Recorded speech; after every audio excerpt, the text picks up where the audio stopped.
Shalom, bendiciones, bendiciones. Estamos contentos de estar nuevamente en el estudio de los mandamientos, la Torá, la ley de Dios. Así es que vamos a continuar por un par de meses más hasta que terminemos toda la serie de Mishneh Torah de Ramban. Estamos en el libro 8, la parte 2, cosas que tienen que ver con el templo. Y en la clase de hoy vamos a empezar a ver acerca de las ofrendas diarias y las ofrendas adicionales. Para muchos que nos siguen, quizás esto va a ser como un repaso porque lo hemos estudiado, no es la primera vez que lo vamos a estudiar, pero para que vea lo interesante que cuando uno estudia un tema y lo va viendo, uno lo va entendiendo mejor. Así es que hemos hablado ya muchas veces acerca del servicio diario, cómo se hace el servicio diario, cuáles eran los pasos y Ramban también nos habla un poquito acerca de todo esto. Así es que hoy vamos a empezar con el libro 8, la segunda parte del libro. Por cierto, cuando usted tiene la serie en papel, en libro, se va a dar cuenta que este libro no fue publicado, no existe, no existe en papel. Yo de hecho hablé con el rabino que hizo la serie y por el momento todavía no lo han publicado. Quizás más adelante lo publiquen, pero no está. Yo tengo ahí toda la serie. 7 del 7 está el 8, pero es la primera parte. Y después brinca al 9. Pero en la parte digital sí se encuentra la segunda parte del libro y es la que vamos a estar leyendo en pantalla. Así es que quizás en un futuro lo impriman y lo pongan en la venta, pero por el momento no está impreso. Así es que vamos a empezar por aquí. Vamos a empezar por aquí. Vamos a, entonces, vamos a empezar aquí donde dice leyes de las ofrendas cotidianas y adicionales. Esto tiene que ver con las ofrendas diarias, los dos corderos y también las ofrendas que se hacían en Shabbat, en Rosh Hodesh y en cada una de las fiestas. Así es que dice aquí, incluye 19 preceptos.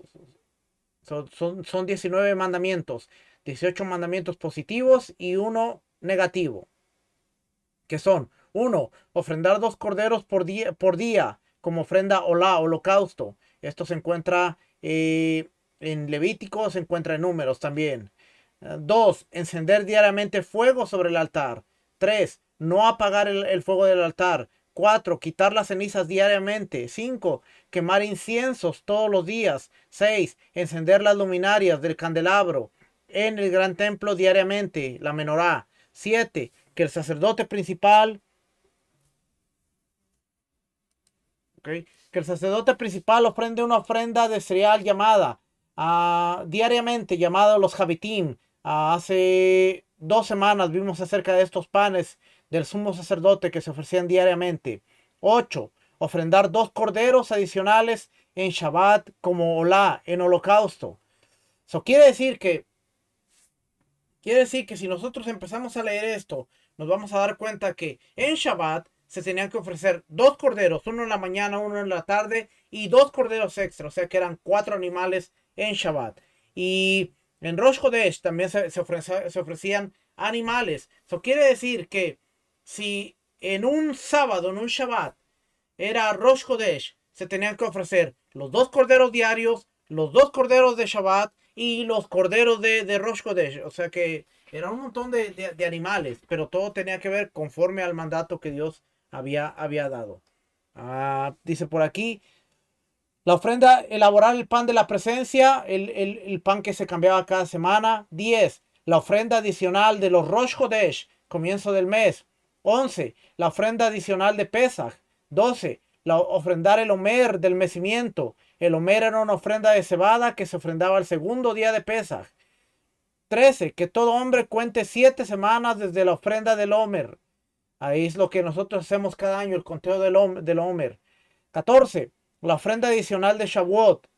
Se traía una ofrenda adicional. 15. Traer los dos panes junto con los sacrificios que se ofrendan por ellos en el día de Shavuot. 16. La ofrenda adicional de Rosh Hashanah. 17. La ofrenda adicional del día de Yom Kippur. 19. 18, la ofrenda adicional de Sukkot. Y 19, la ofrenda adicional de Shemini Atzeres. Todas esas son las ofrendas diarias y adicionales. Capítulo 1. Y yo no sé qué pasó. Había subrayado todo lo que había estudiado, pero a la hora que cambié de computadora no apareció aquí. Así es que yo no sé qué pasó, pero vamos a leer por aquí. Dice, es un precepto positivo ofrendar 2 corderos como ofrenda olá diariamente. Y se denomina temidim. O los corderos tamit, en plural es temidim. Uno a la mañana y otro a la tarde, como expone, 2 por día, como ofrenda cotidiana. ¿Cuál es el horario de su shejitá? El de la mañana, antes de la salida del sol, desde que se ilumine el lado este. Una vez hubo una dificultad comunitaria en el segundo templo y ofrendaron el tamid matutino a la 4.ª hora de haber comenzado el día. Este cordero se ofrendaba bien tempranito a la mañana, prácticamente cuando apenas salía el sol. Por eso dice la hora tercera, la hora sexta, la hora novena. La hora tercera era bien en la mañana. Si salía el sol a las 6 de la mañana, para las 9 ya tenía el servicio que haber empezado. Empezaba bien tempranito. Y dice 2 corderos por día. Ahorita vamos a ver el versículo de donde sale todo esto. La ofrenda cotidiana de la tarde se le hace la shejitá. Shejitá es el corte cuando lo sacrificaban, desde que se va haciendo tarde y las sombras se alargan, lo cual es notorio para todos, que es desde la sexta hora y media en adelante hasta el final del día. Y no se le hacía shejitá todos los días, sino desde la 8.ª hora y media, y se ofrendaba a la novena y media, ¿ve? Ahora, déjeme explicarle algo. Cuando nosotros vemos este tipo de cosas y vemos que dice la hora tercera, la hora novena, muchas veces nosotros pensamos o nos imaginamos que aún las palabras de Yeshua no tiene el día 12 horas y la noche 12 horas, y pensamos que el día se divide en 12 horas como ahora, que de las 6 de la mañana a las 6 de la tarde era un día y de las 6 de la tarde a las 6 de la mañana era la noche. Pero, en el templo, una hora no siempre era una hora. Y esto es importante porque muchas veces nos perdemos y no entendemos lo que está ocurriendo. ¿Cómo es que una hora no era una hora? Sí, una hora en el templo no eran 60 minutos. Una hora en el templo se dividía el tiempo de luz entre entre 12, y no necesariamente daba 60 minutos. Podían ser 50 minutos, una hora de 50 minutos en el templo, o podía ser una hora de más de 60 minutos. Porque como por ejemplo ahorita los días de primavera y verano, que los días son más largos, obviamente las horas duraban más para que fueran equitativas. En el tiempo de invierno, cuando el día es cortito y la noche es larga, que es más de 12 horas, entonces oscurecía temprano. Ellos lo que hacían era que tenían las horas de luz y las dividían entre 12, y así podían sacar cuánto duraba el tiempo, una hora. En el templo es interesante porque esto lo va a ver en muchas fuentes. Cuando usted lo estudia, lo va a ver en muchas fuentes. En el templo, una hora no eran 60 minutos. Así es que cuando vemos la hora tercera, la hora sexta, la hora novena, asumimos que son las 9 de la mañana, las 12 del mediodía o las 3 de la tarde, pero la realidad es que tenemos que ver en qué época del año, en qué temporada, y entonces tener una mejor idea de a qué horas estaban pasando los eventos. Esto lo aprendemos cuando vamos estudiando y nos damos cuenta de que las cosas no son como muchas veces pensamos que son. Porque si usted no supiera estos detallitos, usted dice, bueno, una hora es una hora. Para mí y aquí en China y en donde sea, pero en el templo era diferente, porque se contaban las horas de luz. Eso quiere decir que si el sol salía a las 6 de la mañana y se metía a las 8 de la noche, eran 14 horas. Ahora tenían que dividir ese tiempo y ver cuánto era una hora. Si salía el sol a las 6 de la mañana y se metía a las 5 de la tarde, que es en invierno, bueno, entonces ahora la hora era más cortita. Pero siempre se contabilizaba en cuestión de horas. ¿Ok? Vamos a seguir leyendo por aquí. Dice aquí, y no se le hacía Shejitá todos los días, sino desde la octava hora y media, que era más o menos las 2:30, y se ofrendaba a la novena y media, a las 3 horas y media. ¿Y por qué se atrasaban 2 horas luego del comienzo del horario acto, apto para su Shejitá? Por las ofrendas de individuales y comunitarias, porque está absolutamente prohibido ofrendar antes de la ofrenda cotidiana de la mañana, y tampoco se le hacía Shejitá una ofrenda después de la ofrenda cotidiana de la tarde, excepto de la ofrenda de Pesaj, porque es imposible que todos los israelitas presenten sus ofrendas de Pesaj en el transcurso de 2 horas.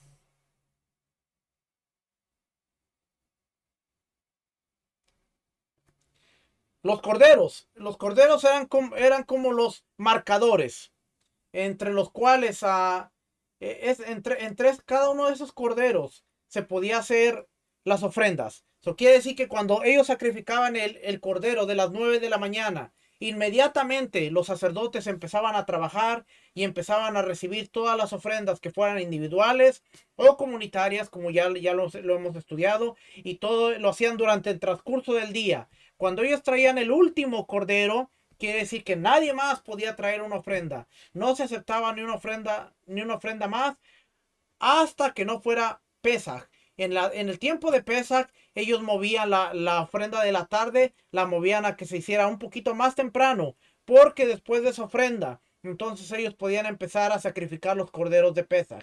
No antes, nadie podía sacrificar y traer la sangre al altar de un cordero de Pesaj antes de que se hiciera la ofrenda de la tarde. Por eso en temporada de Pesaj la movían el tiempo para que tuvieran más horas de luz y pudieran procesar todos los corderos de toda la nación. Y ahí es donde entendemos que hubo una época en el templo que el pueblo de Israel se dividió en dos grupos, y a un grupo se le permitía traer su cordero un día antes del 14, y a otro se le permitía traerlo el 14 porque era una gran cantidad. El historiador judío Josefo nos dice que en una ocasión hubo más de 256,000, se contabilizaron más de 256,000 corderos que se tenía que sacrificar en un transcurso de 4 horas. Usted se imagina lo que es sacrificar 256,000, no 256,000 corderos, sacrificarlos, cortarlos, poner la sangre en el altar, quitarle la piel, abrirlos y entregarle a cada grupo que traía su cordero en la mano en un transcurso de 3, 4 horas. Era imposible. Así es que el Sanedrín, que tenía la autoridad, ellos dijeron, para que todo el mundo cumpla el mandamiento de comer el cordero en la noche del 15, vamos a dividirlos, y estos 256,000, entonces ahora son 128,000 un día y 128,000 el otro día. Y contabilizando, a la vez pasada en el grupo de investigación de Joseph Good, creo que estaban diciendo que aún 128,000 corderos de todo lo que se procesaba, era menos de medio minuto por cordero para procesarlo. Y sí, los sacerdotes tenían una habilidad porque era su trabajo y podían hacerlo, pero usted se imagina lo que es procesar un cordero en menos de un minuto. Estamos hablando de cortar, pasar la sangre, derramarla en el altar, venir, colgarlo, despellejarlo, quitarle la piel, abrirlo, quitarle las partes internas porque esas se ofrendaban en el altar, y después clavar el cordero en una vara de almendro. Lo clavaban y entonces ahora sí se lo daban a la persona, y la persona tenía que salir a uno de los hornos de la ciudad para que lo rostizaran, quedara asado el cabrito. Por eso cuando usted ve la gente que es de México, usted ve el cabrito asado, cómo está abierto y el cabrito asado. Bueno, ¿de dónde usted cree que viene el cabrito asado? Los judíos lo trajeron a Monterrey y se convirtió en una de las recetas de cocina, en un plato ah, tradicional de Monterrey, pero el cabrito asado tiene sus orígenes en lo que era el Cordero de Pesaj. Y cuando llegaron los judíos a México, se estableció la costumbre del cabrito asado. Ahí la tiene. Es un dato histórico para todos mis hermanos mexicanos, para los que somos mexicanos, pero no sabíamos ese dato. Ahora lo sabemos. Vamos a seguir leyendo por aquí. Dice aquí, no se hace shejitá la ofrenda de Pesach, sino luego de la ofrenda cotidiana de la tarde. Bueno, eso ya lo leímos. Aquellos a los que les falta presentar la ofrenda para su expiación, presentan su ofrenda para expiación después de la ofrenda cotidiana de la tarde en el día 14 de Nisan, para que estén puros para comer sus ofrendas de Pesach al anochecer. En la víspera de Pesach, ya sea día de semana como en Shabbat, se le hacía shejitat a la ofrenda cotidiana a la séptima hora y media, ¿ve? 2 horas antes, la adelantaban. Eso quiere decir que si lo hacían a la novena hora y media, que era 3:30, esta la ofrendaban a la 1:30, ofrendaban el cordero el segundo cordero de la tarde. Cuando era Pesaj, lo hacían a la 1:30. ¿Por qué? Porque entonces tenían 2 horas más, aparte del otro tiempo, para procesar todos los corderos de toda la gente que había subido a Jerusalén. Entonces dice aquí, aquí dice, mire, me adelanté, pero aquí dice, para que tengan tiempo para hacerles shejitá a sus ofrendas de Pesach, para eso lo adelantaban. Y si la víspera de Pesach cae un viernes, se le hace shejitá al comienzo de su horario, la sexta hora y media, y se ofrendaba a la séptima hora y media, para que tengan tiempo de asarlo antes de que comience Shabbat. Esa es otra de las cosas que no nos ponemos a pensar muchas veces, que el cabrito o el cordero tenía que estar listo antes de la caída del Shabbat. Si era viernes. Y si era panes y levadura, también tenía que estar listo antes de la caída, porque el cordero ya tenía que estar cocinado. Por eso se hacían estos cambios. Por eso vemos que en el templo, el Sanedrín, sí, no, pudiéramos decir, no, pero el Eterno dijo que a esta hora.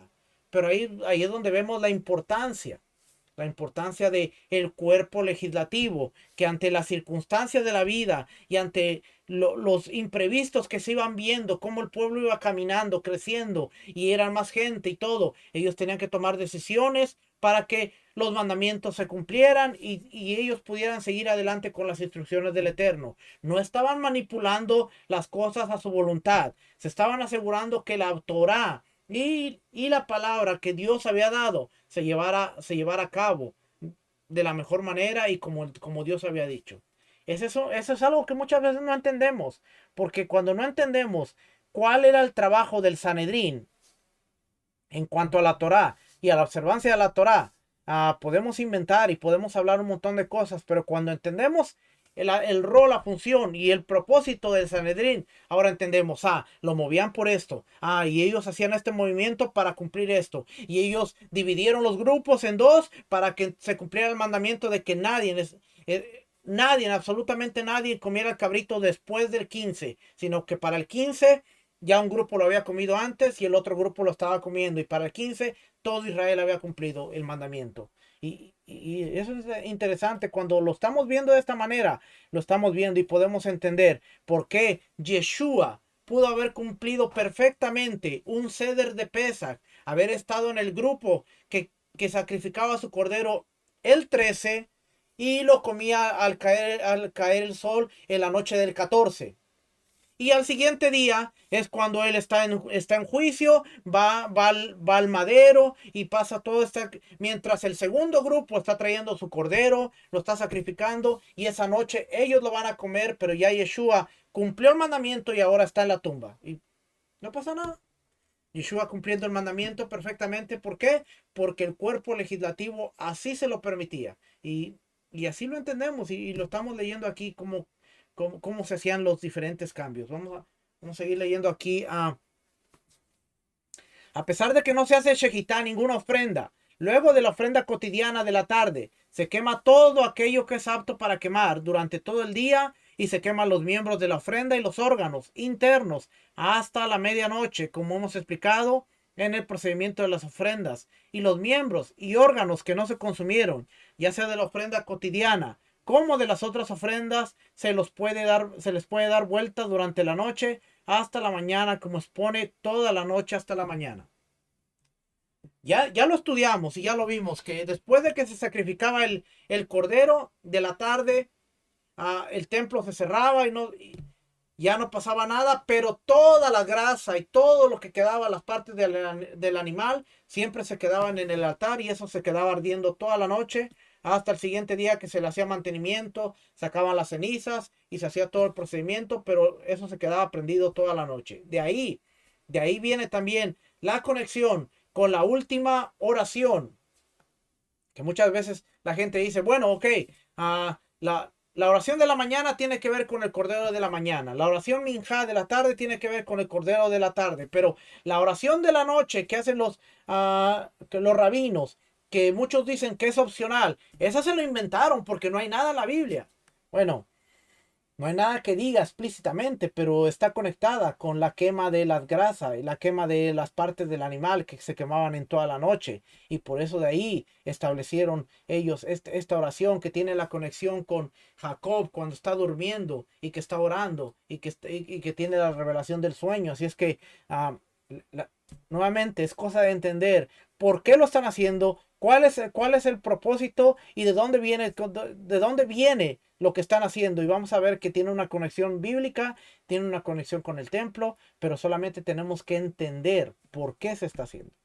Y cuando somos receptivos, entendemos muchas cosas. Y ahora vemos que está conectada Shaharit con la de la mañana, a Minja con la de la tarde y Arbit, que es la de la noche, tarde-noche, con la quema de las grasas. Y en Shabbat hay más oraciones porque está Shaharit, que es la de la mañana, Musaf, que es la ofrenda adicional que la vamos a ver, Musaf, después viene Minja y después viene Arbit, así que hay una más, son cuatro. Interesante, ¿va? Dice 7. Los miembros de la ofrenda cotidiana relegan a la impureza y no relegan al Shabbat. Más bien, todos los miembros de la ofrenda cotidiana del viernes se queman solamente el viernes, porque solo el comienzo de la ofrenda cotidiana relega la restricción del Shabbat, pero no el final. Si un Yom Tov cae al finalizar Shabbat, se queman los cebos de la ofrenda cotidiana de Shabbat a la noche de Yom Tov, pero no se ofrendan en la noche de Yom Kippur, como expone la ofrenda olá de un Shabbat en un Shabbat y no en otro Shabbat, ni una ofrenda de día de semana en un Yom Tov. Si el día 14 de Nisan cae en Shabbat, se queman los cebos de las ofrendas de Pesach en la noche del Yom Tov, porque no son como los cebos de Shabbat. Eso quiere decir que se queman en el día 15, cuando es el Shabbat especial de panes sin levadura. No debe haber menos de 6 corderos que hayan sido inspeccionados en la sala de los corderos del gran templo. Deben estar listos 4 días antes de su sacrificio. Aunque eran inspeccionados de antemano, no se les hace shejitá a la ofrenda cotidiana hasta que la inspeccione nuevamente antes de su shejitá a la luz de las antorchas. Se les da agua en una copa de oro para que sea más fácil desollarlos. Y esta parte ya la vimos. Déjenme ver si... No, no tengo aquí mi tableta, pero déjenme ver si puedo...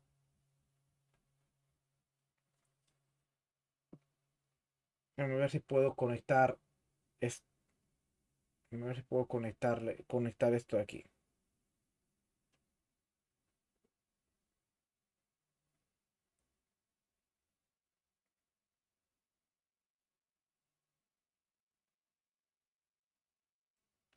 Está cargando, deme.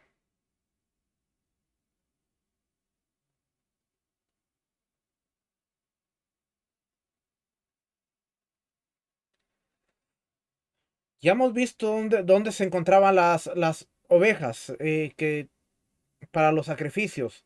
Se los he mostrado varias veces en la aplicación del templo, pero quiero ir una vez más para allá, a ver si podemos y si el teléfono trabaja conmigo, porque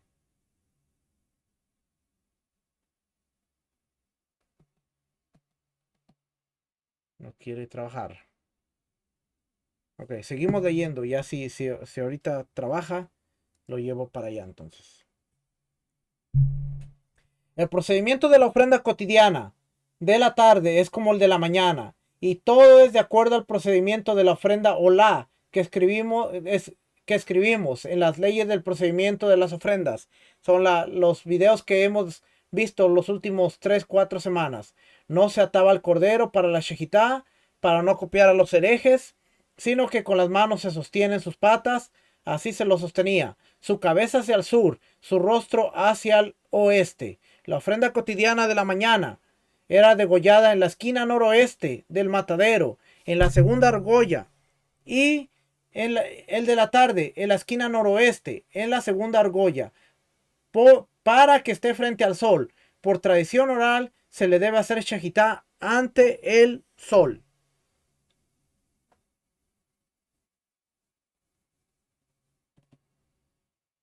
¿Me quiere funcionar esto? Ok, vamos a ver aquí con el templo. Okay. No se mira, no se mira muy bien. No se mira muy bien. Y a ver, déjenme ver si este funciona.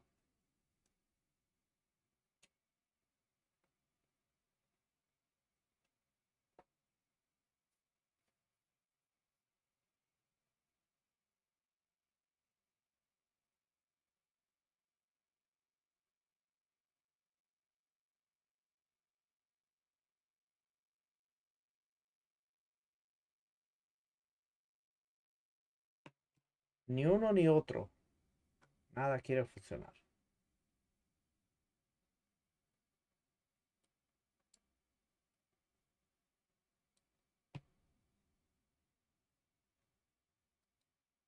Vamos a ver.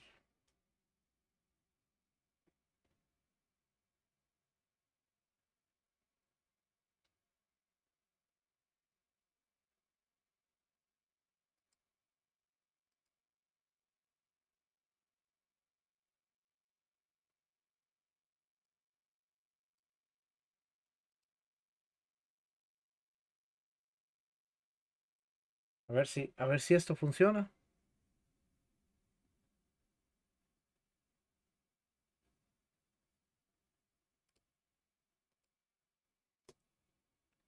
Vaya, aquí sí funcionó. Aquí sí funcionó. Ok, vamos a ver entonces.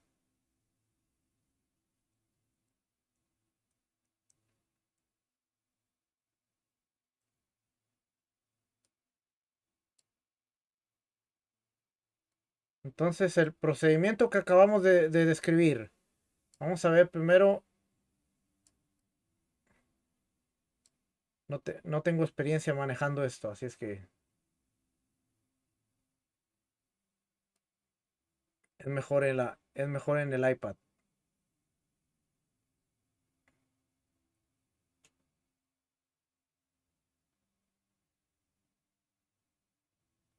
En este edificio que se llama la Cámara del Alojamiento, Beham OK.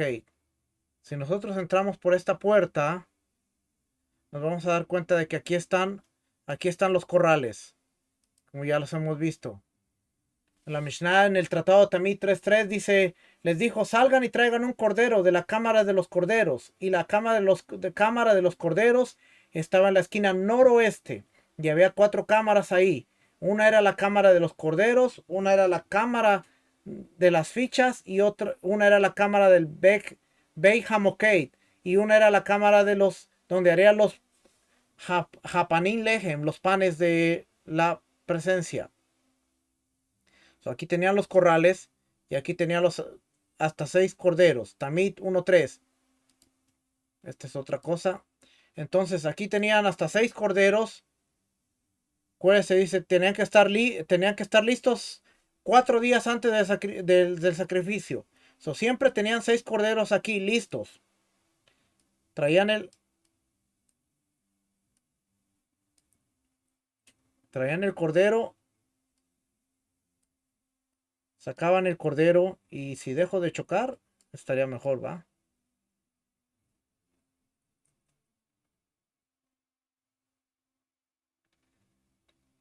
Traían el cordero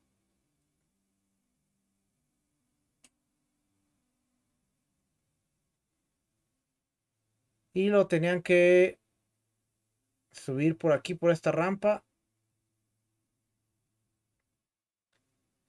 Y entonces el cordero en el segundo aro, este arito de aquí, ¿ok? Este segundo aro de aquí. El cordero tenía que estar con el cuerpo hacia el sur, pero el rostro hacia el este, viendo para allá, hacia el eterno, hacia el lugar santo, pero el rostro hacia allá. Le volteaban la cabeza hacia allá y aquí era donde le hacían el corte, en la mañana. En la tarde tenían que hacer lo contrario, porque el sol estaba del otro lado, que es aquí en la segunda argolla. Aquí está una, dos. Aquí donde está este animalito. Y así como vemos este borreguito. Prácticamente así se tenía que poner. Pero una vez más el rostro tenía que estar viendo hacia allá. ¿Ok? Vamos a ver si salimos de aquí. Ok, ya salimos de ahí. Ahora para volverlo a prender cuando lo necesite. Dice 12. Si no ofrendaron la ofrenda cotidiana de la mañana, ya sea por error, inadvertidamente e incluso adrede, se ofrendaba el de la tarde. ¿En qué caso se aplica esto? Cuando ya se había inaugurado el altar, pero si es un altar nuevo que todavía no se ofrendó nada en él, no comienzan a ofrendar a la tarde, porque solo se inaugura el altar de sacrificios con la ofrenda matutina. Lo quiere decir, déjenme ir para acá y aquí nunca cargó esta cosa aquí.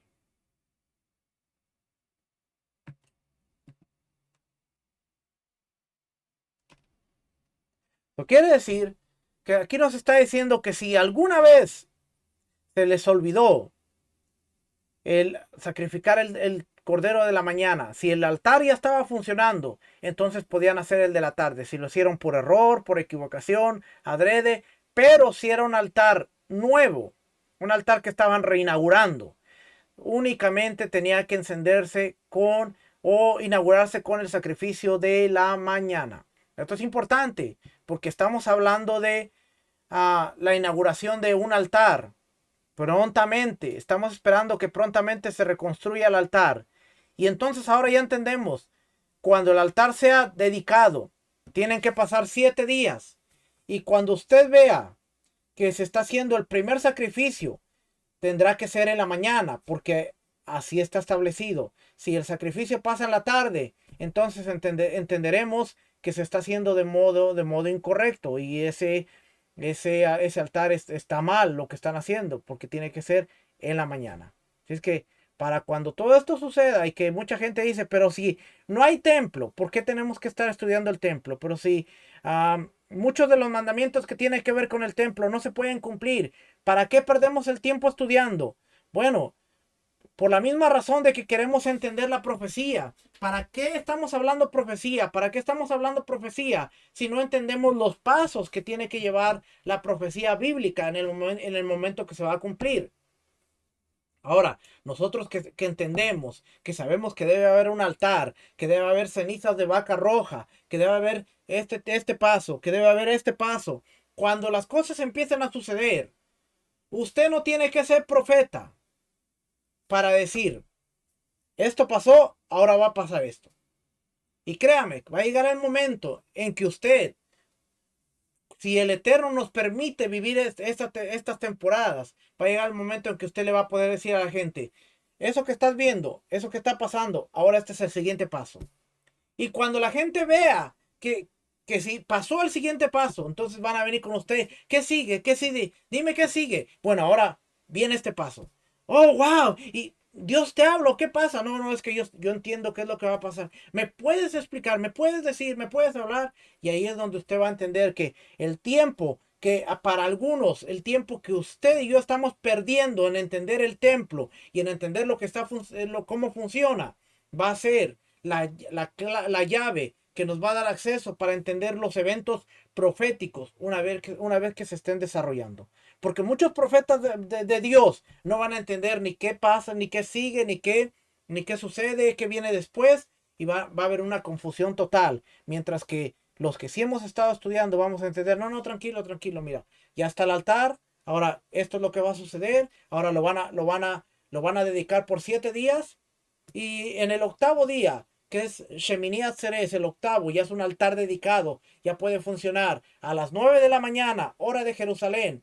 Es más tempranito, van a empezar a hacer el sacrificio, el servicio, a las 9 se va a hacer el holocausto del cordero. Y hoy hay tecnología, hoy hay televisión, hoy hay tanta cosa que cuando suceda, todo el mundo lo va a poder ver. La gente va a decir, wow, ¿y tú cómo sabías todo esto? Bueno, para algunos perdía el tiempo, pero yo estaba estudiando y entiendo qué es lo que va a suceder. De eso se trata todo esto, de eso se trata, de poder entender. Mucha gente no entiende no entiende. Mire, este es mi pensar. Mucha gente está muy enfocada en la Agenda 2030. Porque la Agenda 2030 y que va a suceder algo en el 2030 y que va a suceder algo en el 2030. Y mucha gente nos ha puesto a pensar, estamos en el 2023 y supuestamente debe haber 7 años de tribulación. Este es mi pensar. ¿Ok? Este es mi pensar personal. Esto no es lo que dice la Biblia, esto no es, esto soy yo, lo que le voy a comentar. Faltan 7 años para el 2030. Son 7 años de tribulación. Se supone que 3 años y medio van a ser de paz y después vienen los 3 años y medio de tribulación fuerte. Hay tres vacas, o más bien, para ser exacto, dos vacas de las cinco que siguen siendo candidatas. 12 descalificaron, una está en no saben todavía, pero dos están seguras de que este año cumplen la edad. Este año cumplen la edad para ser a las candidatas, para ser quemadas y que haya cenizas de vaca roja. Si este año, si este año se llegan a tener cenizas de la vaca, que se ha identificado la vaca, que es candidata y que ahora van a hacer el procedimiento, la van a quemar y hay cenizas, es muy probable que esa Agenda 2030 no empiece sino antes haya 7 años de tribulación, que estamos diciendo entonces que puede ser muy, muy probable que 2030 pudiera, en hipótesis, pudiera ser la venida de Yeshua. Eso es si suceden las cosas como se planean. Si pasa el año y no hicieron las cenizas de la vaca roja y no pasa nada, entonces 2030 será como cualquier otro cambio que han sucedido a través de la historia. Le estoy comentando esto para que usted vea cómo podemos ir viendo los tiempos, cómo podemos ir manejando y cómo podemos ir entendiendo. Ah, ok, pasó esto. Ah, no, entonces no va a pasar nada en el 2030. Así usted puede saber. Pero de acuerdo a lo que hemos estudiado, si algo pasa hoy, en este año, en Israel, la cosa se va a poner interesante en los próximos 7 años y por ende para llegar al 2030 puede pasar algo que cambie la historia mundialmente. Pero seguimos estudiando, seguimos al pendiente, seguimos listos. Mucha gente dice, Israel, el reloj profético. Sí, es el reloj profético, porque en cualquier momento suceden las cosas. Y usted dice, ok, ya sé que viene, ya sé que viene siguiente. Ah, este año hay ceniza de la vaca roja. Que viene siguiente purificación del monte del templo, porque se va a construir el altar, se va a dedicar el altar Y entonces antes de eso va a haber una guerra para tener el monte del templo y para que en el 2024 haya un altar.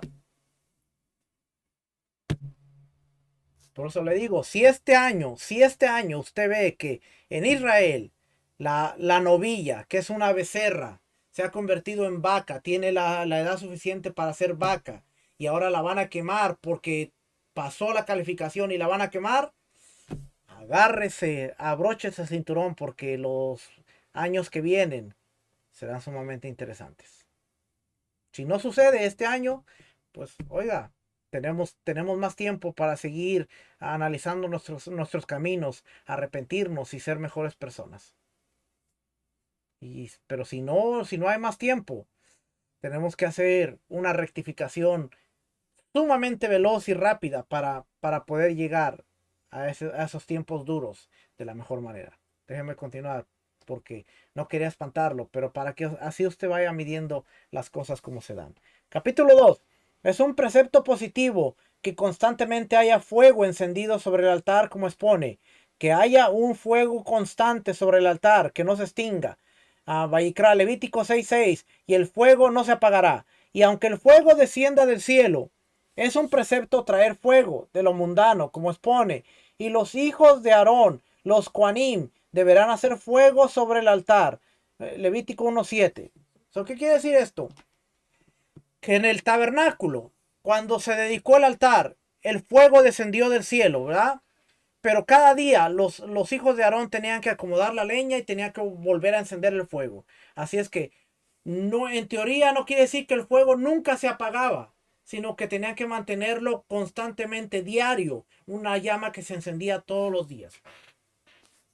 Por ejemplo, cuando Israel viajaba en el desierto, es muy probable que ellos mantuvieran un contenedor o donde ellos guardaran una chispa, una llama, para que la siguiente vez que ellos acamparan y pusieran el tabernáculo, sentaran el altar de ese contenedor, de esa llama, pudieran encender nuevamente el fuego. Así es que no es algo que nunca se iba a apagar, sino que era algo que constantemente todos los días se apagaba, se prendía, se apagaba, se prendía, pero tenían que tenerlo constantemente encendido. Es como cuando usted de repente tiene una llama y saca el carbón y usted lleva el carbón para un lado para otro. Si ese carbón se mantiene vivo, encendido, de ese carbón usted puede encender más fuegos.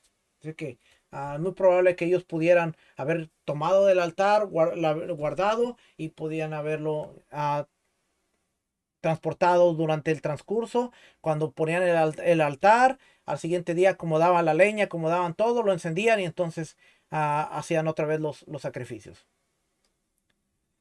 Dice, a la mañana se disponen las maderas, se hace arriba del altar una gran hoguera, como expone, y el Cohen deberá quemar sobre él maderas todas las mañanas. Levítico 6:5. Asimismo, es un precepto subir con 2 leños de madera con la ofrenda cotidiana matutina, además de las maderas de la pila, como expone. Y el Cohen deberá quemar sobre él maderas. Asimismo, se agregan 2 leños con la ofrenda cotidiana vespertina, como expone, y dispondrás madera sobre el fuego. Por tradición oral, aprendieron que el versículo habla sobre la ofrenda cotidiana vespertina. Los 2 leños de la tarde los suben los dos Kohanim, cada uno con un leño en su mano, como expone, y dispondrán, es decir, 2 personas, pero a la mañana lo hace un Cohen. 3 hogueras se hacen arriba del altar diariamente. La primera es la hoguera grande, sobre la que se sacrifica la ofrenda cotidiana, las otras ofrendas y las otras ofrendas. Al lado una higuera pequeña, de la cual se toma fuego con una pala para quemar el incienso diariamente, y una tercera hoguera sobre la que no hay nada, sino que sirve para la permanencia del fuego, como expone. Debe haber un fuego constantemente. Déjenme ver si le muestro.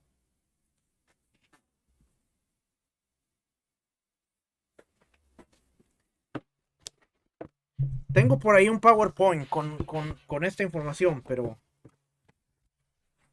mejor déjenme ver si se lo muestro aquí.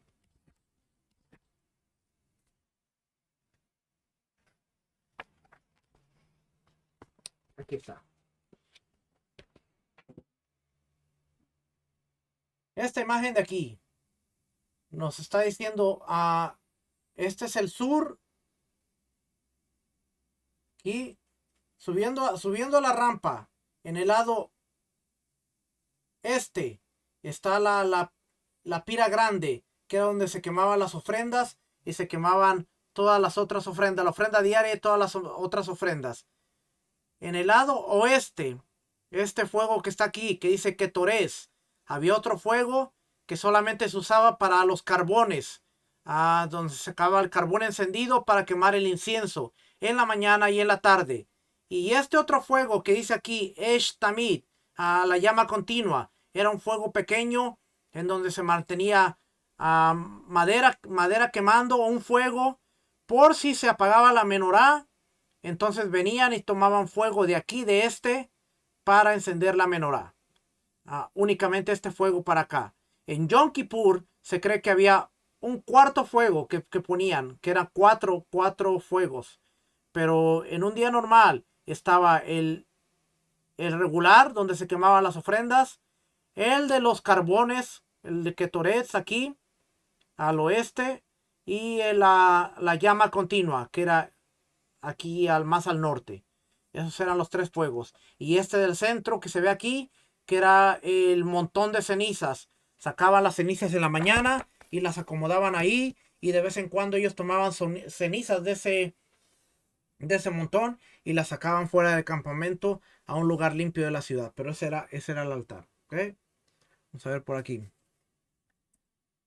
Por tradición oral aprendieron que lo que está dicho, encendido sobre el altar toda la noche hasta la mañana, alude a la hoguera grande, y el fuego del altar estará encendido, alude a la segunda hoguera, la de los ketorets, la que se usa para el incienso, y el fuego sobre el altar estará encendido, alude a la tercera hoguera para la permanencia del fuego.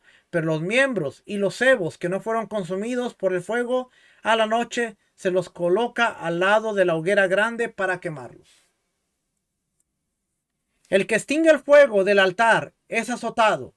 ¿Cómo expone? No debe extinguirse, incluso una sola brasa, e incluso si la bajó del altar y se apagó, es azotado. Pero el fuego de la pala y el fuego de la menorá, que fue preparado del altar para encender, aunque lo extinga arriba del altar, está exento, porque el estatus del fuego fue traspasado a otro precepto y no lo llamó fuego del altar.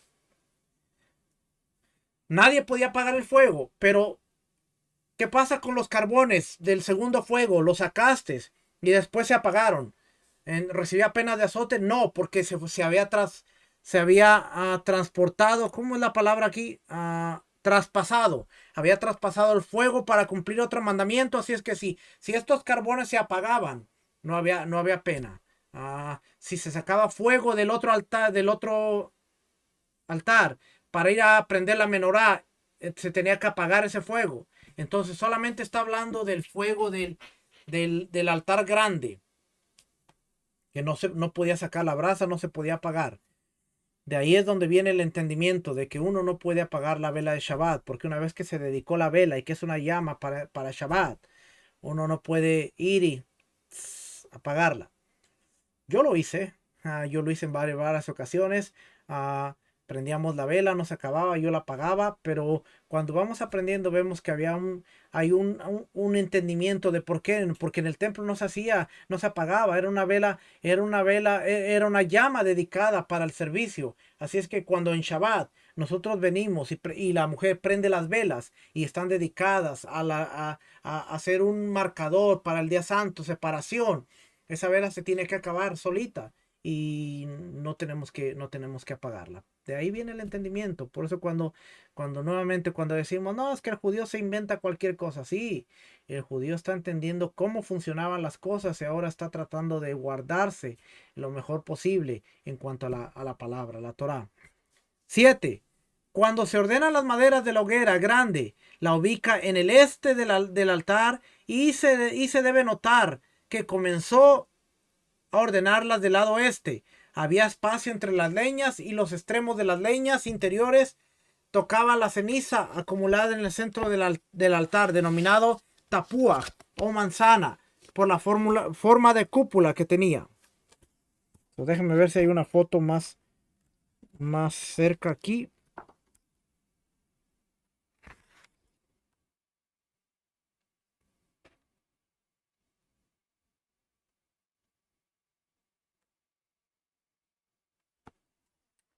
Creo que esta sirve. Ah,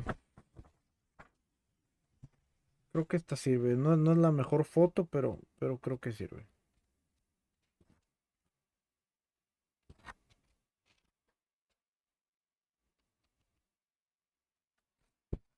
Ya, y por cierto, déjeme marcar este aquí para enseñarles algo interesante. Aquí está, esta de aquí, esta de aquí.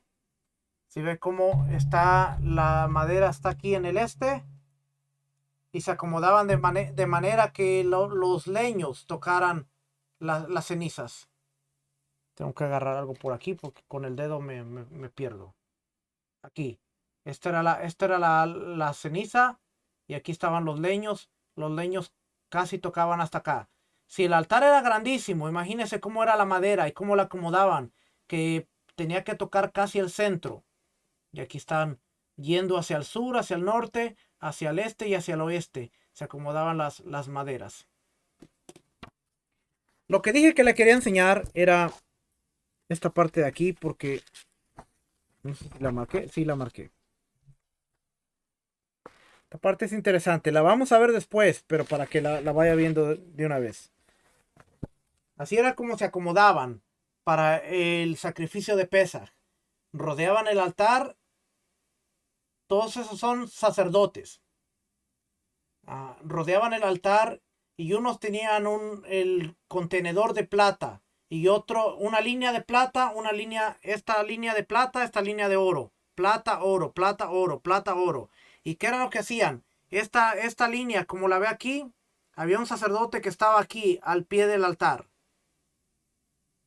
Y había otro que recibía el contenedor aquí. Entonces el último de la fila, estaba la fila, iba pasando uno y recibiendo el otro.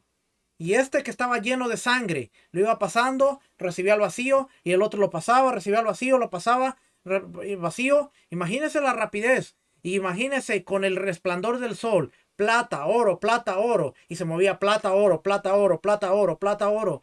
O sea, porque era una cuestión de que, ok, recibo la sangre, la paso, recibo el vacío, así, y el último que llegaba al altar, la vaciaba en el altar y pasaba al vacío y agarraba al otro, vaciaba en el altar y tenía que ser una velocidad increíble. Entonces imagínense, cuando daba el reflejo de la luz, la plata y el oro, cómo se miraba la luz caminando entre las líneas.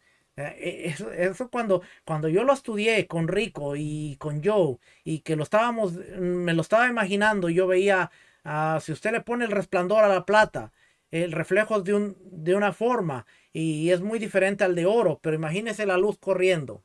Y esto trabajando entre todas las líneas de los Kohanim, de los sacerdotes, la luz viajando. Y nuevamente para atrás, y para adelante, y para atrás, y para adelante. La rapidez y la forma en la que trabajaban, de verdad que era increíble. Pero eso lo vamos a ver cuando venga la ofrenda de Pesaj. 10. No, se brincó por acá. Ok, 8. Luego de ordenar las maderas de la hoguera grande, del fuego grande, va y selecciona buenas maderas de higuera y ordena las maderas de la segunda hoguera, del incienso. Eso quiere decir que se hacía con madera de higo. Cerca de la esquina sudoeste, alejada de la esquina norte, 4 amot, y tenía como 5 seas de brasas. Y en Shabbat le colocaban como 8 seas de brasas, porque sobre ella quemaban en cada Shabbat 2 incenciarios de olivano del eje Japanín. Eso quiere decir que en Shabbat, este fueguito que estaba aquí. Mira, esta foto se ve mejor. Ya tiene las ofrendas aquí. Si ve cómo está tocando las cenizas. Lo quiere decir que este fuego de aquí, que es el de los inciensos, en Shabbat tenían que hacerlo doble. ¿Por qué lo hacían doble? En Shabbat tenía que ser doble. Porque en los días de semana solamente agarraban carbones para hacer el incienso en la mañana y el incienso en la tarde. Pero en Shabbat tenían que agarrar dos porciones extras. Porque cuando cambiaban los panes de la presencia, ellos tenían que dejar dos contenedores con carbones y con incienso sobre ellos para que quedara toda la semana ahí ardiendo. Entonces, tenían que tener una medida extra. Eso lo vemos si encuentro el libro, porque acabo de moverlos por aquí y no sé dónde lo puse, se lo debo.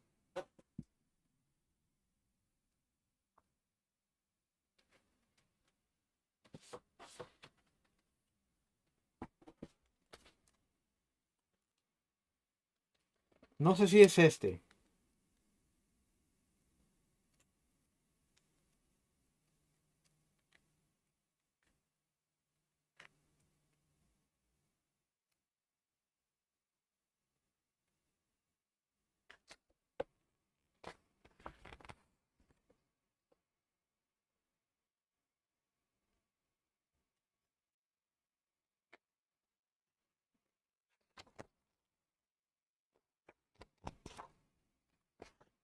Aquí está la mesa, pero no. Por cierto, este autor, me voy a, me voy a volver a salir, pero es interesante. Este autor es un autor judío. Y el concepto que este autor tiene es interesante. Porque este autor está hablando de lo que contenía el arca. Y mire la imagen que tiene él del arca.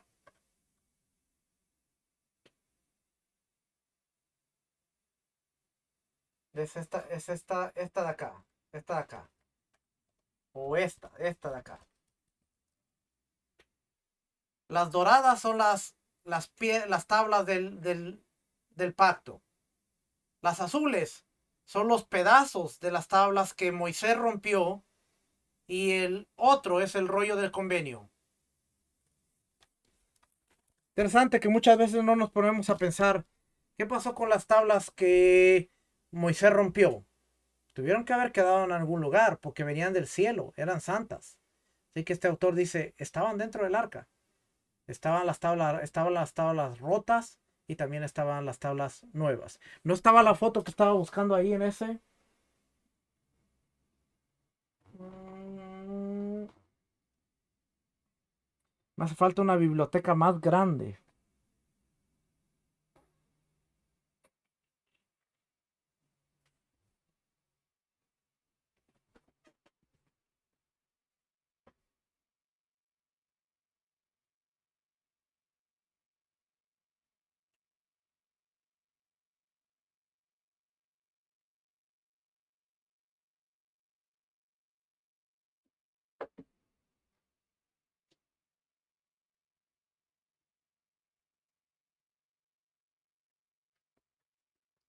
No, se lo debo. Una, no sé dónde lo puse. Pero eran dos contenedores donde les ponían carbones que sacaban de la segunda pira y ahí ponían el incienso y lo dejaban en la mesa junto a cada hilera de panes. Eran dos y por eso tenían que hacer el fuego, el segundo fuego más grande. ¿Ok? Y por último terminamos leyendo esto. Y la tercera pira de maderas para la permanencia del fuego. La hacen en cualquier lugar que desee del altar y le prenden fuego. Y no debe encender fuego abajo y luego subirlas al altar, sino que encienden en el altar mismo, como expone. Y fuego sobre el altar encenderás. De acá se aprende que el encendido debe ser solo sobre el altar. La remoción de las cenizas sobre el altar todos los días es un precepto positivo, como expone. Apartará la ceniza y es uno de los servicios del sacerdocio. Las vestimentas sacerdotales con las que se hace este servicio son inferiores a las que se usan en los otros servicios. Como expone, se quitará sus vestimentas y vestirá otras ropas y apartará la ceniza. No dice otras, para que sean ropas mundanas, sino que sean inferiores a las primeras, porque no es adecuado servir una copa al maestro con las mismas ropas con las que se le cocinó. ¿Cuándo se remueven las cenizas? Todos los días, desde el alba, y en las festividades desde el último tercio de la noche, y en Yom Kippur desde la medianoche. ¿Cómo se remueven las cenizas? El elegido para hacerlo se sumerge, se pone las ropas para ello, santifica sus manos y sus pies, y se le dice: cuídate de tocar el utensilio hasta santificar tus manos y tus pies. Luego toma la pala, que era de plata, y se le coloca en la esquina entre la rampa y el altar, al oeste de la rampa. Sube sobre el altar, mueve las brasas a un lado y a otro, y junta de las brasas que se consumieron en el corazón del fuego, y desciende al suelo. Luego voltea su rostro hacia el norte, camina en el suelo por el este de la rampa como 10 amot hacia el norte, acumula las brasas que tomó sobre el suelo, alejado 3 tefajim de la rampa, en el lugar en donde se coloca el buche del ave y la ceniza del altar interior de la menorá. La recogida de las brasas que hace con la pala y lo desciende al suelo, al lado del altar. Es un precepto todos los días. Eso lo vemos. Para eso tengo una imagen aquí. Acabo de ver esa imagen y ahorita no la voy a encontrar. Eso estaba...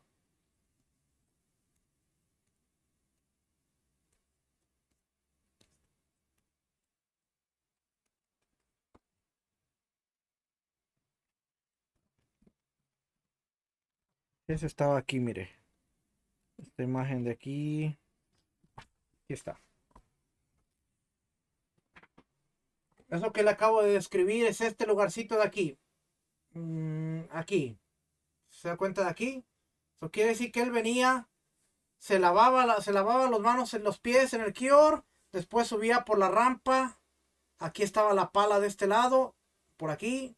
Venía, subía la rampa.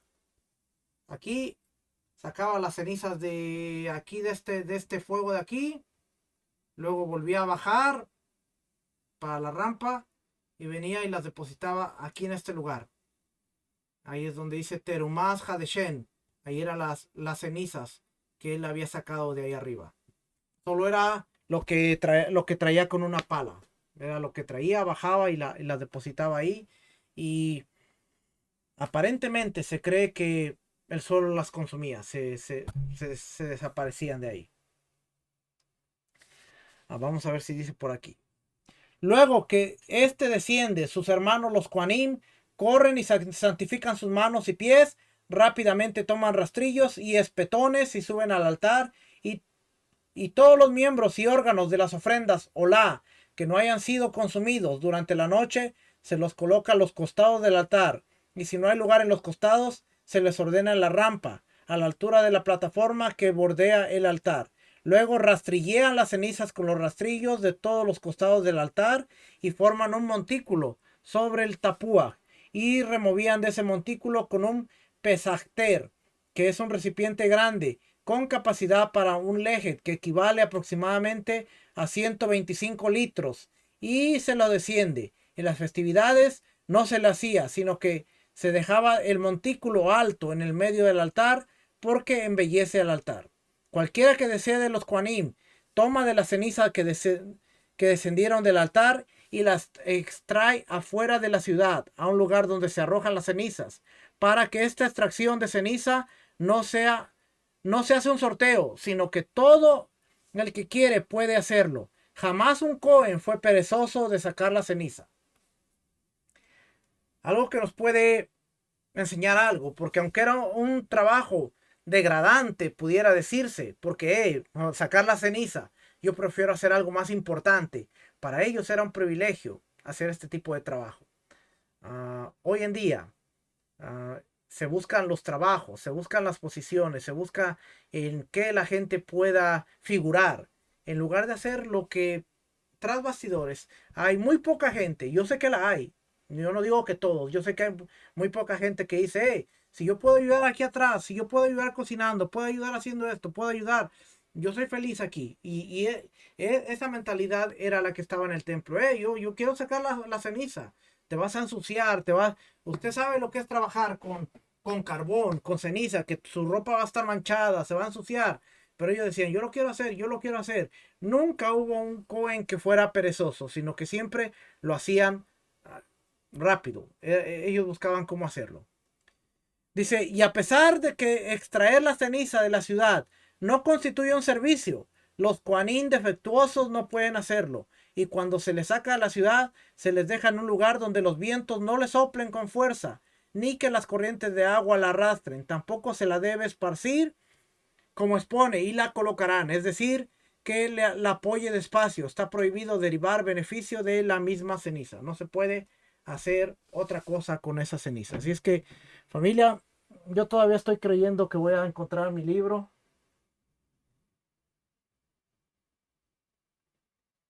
No,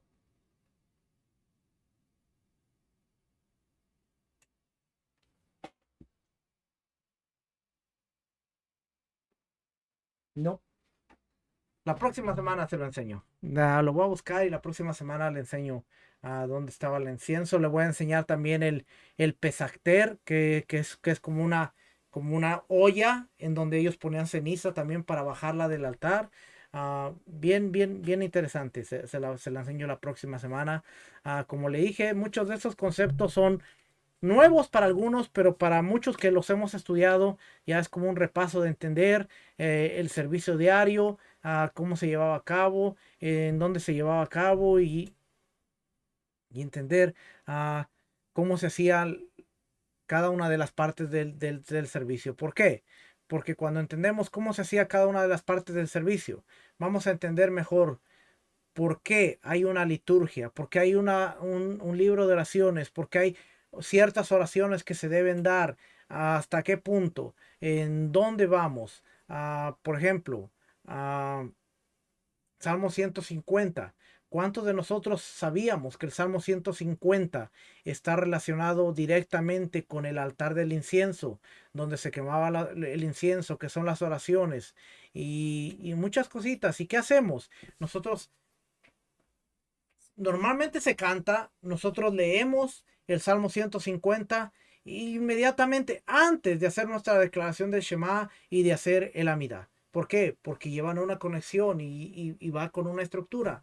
Pero si no entendemos el templo, no entendamos todo esto, ah, lo tomamos como algo sin sentido, ¿de qué me sirve estudiar esto? ¿De qué me sirve aprender esto? Pero vamos a seguir estudiando, vamos a seguir aprendiendo y vamos a seguir conociendo muchas cosas, que la cantidad de conexiones que vamos a hacer con la escritura, con los escritos del primer siglo, con los evangelios, con las palabras de Yeshua, de Pablo y de Pedro, y mucho del lenguaje que está ahí, que tiene que ver con el templo y las fiestas, usted va a ver que va a poder entenderlo de mejor manera. Así es que regresamos la próxima semana para seguir aprendiendo, seguir creciendo. Le debo la foto del libro, déjeme encontrarlo, a ver dónde lo puse, y le debo las otras imágenes para la próxima semana. Que el Eterno les bendiga, el Eterno les guarde. Shalom familia, bendiciones. Shalom.